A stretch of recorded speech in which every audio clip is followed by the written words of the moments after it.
in the end, God did give them the land. But only Joshua and Caleb got to go into that land. Those who live in fear will be able to see, those who do not live in fear will be able to see that which has been promised. Perfect love casts out all fear. Now, some of you don't have a clue about God's promises. And I want to tell you that God is a generous God. And that God wants us to have this personal relationship with God. And it's by having this personal relationship with God that we are able to let go of the fears and live in faith and the possibilities of a great and awesome God. I want to encourage you today. I want to encourage you to make God your top priority.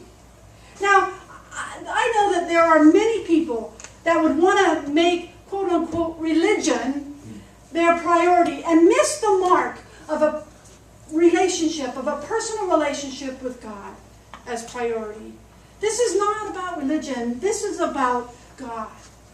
And God's desire to have a relationship with you that's about love and not about fear.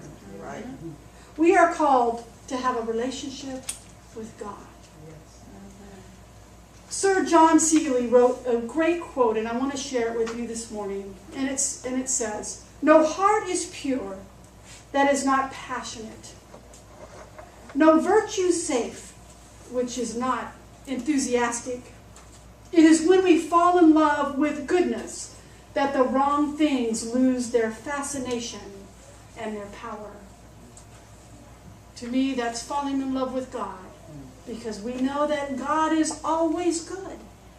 Perfect love casts out all fear. And perfect love comes from God. And sometimes we fear what people may think of us as being an out Christian. If you did the devotional this week, it's very powerful about coming out for God. Yes. That's the hidden message. Yes. Coming out for God, I think was powerful. And sometimes we fear what people may think of us, or we fear we are not good enough. We can operate in fear rather quickly and run from the very stability place that God has provided for us.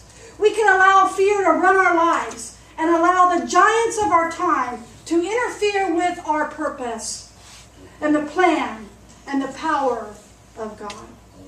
After all, God has given us something called self-will. Self-will. Yes, Lord. Just like the woman who thought her lampshade was bugged had self-will just to leave it there. Yeah. Sometimes we are like that. Yes. We are not ready. Mercy. And we stay in our place of self-will. And if we operate in that self-will, we will get offended. Hello? We will get our feelings hurt. We will want to run to the opposite direction because that is part of fear. We will want to hang the leaders up. Just stone them.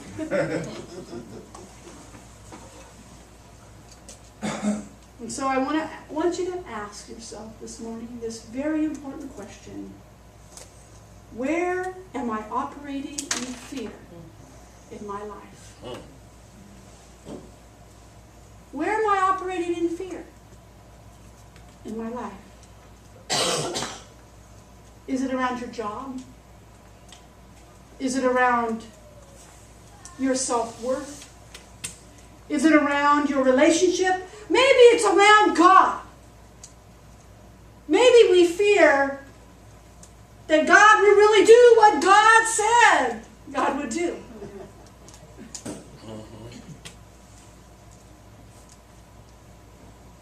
Where are you operating in fear?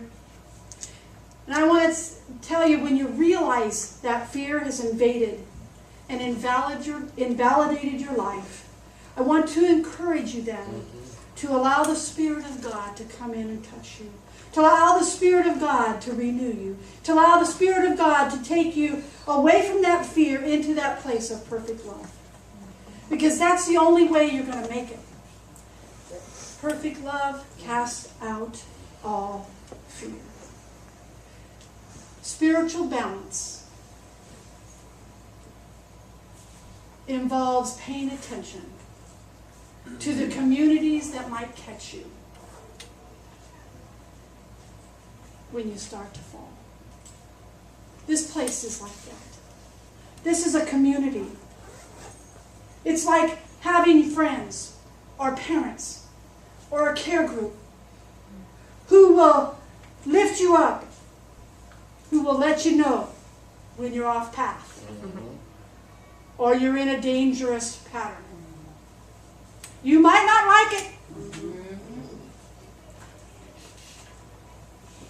This has to do with strengthening our core faith, our core spirituality in service, in our congregation, in our families, in such a way that we keep an eye out for each other and we don't just push off the needs of others when we're there to give out that perfect love of God. And so this morning, I pray that something that has been said or sung resonates with you so that you can acknowledge where you're operating in fear and allow the Spirit of God to touch you so that you don't have to live there anymore.